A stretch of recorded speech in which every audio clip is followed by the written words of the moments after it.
Gajwang wadhi county ma Siaya.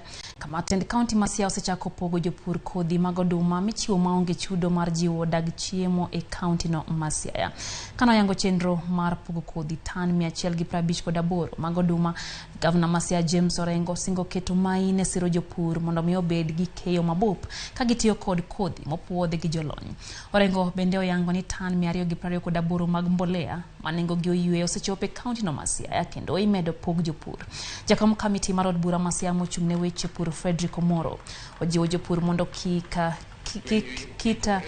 kodhi kata kit kodhi kod kit pur mano magitimo mar bugu keyo. What we can dispose of as a surplus, we must devise ways through agriculture when we commercialize agriculture and give our farmers the proper knowledge and helps us to have money as the farmers. So also we should done by bringing in new tractors through the implementary budget.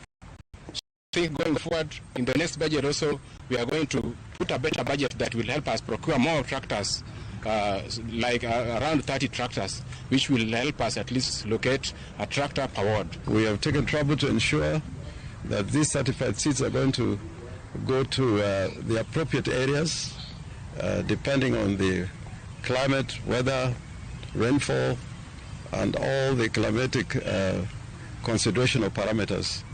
And as you've been told, we are bringing these seeds in tons, not in bags, in tons.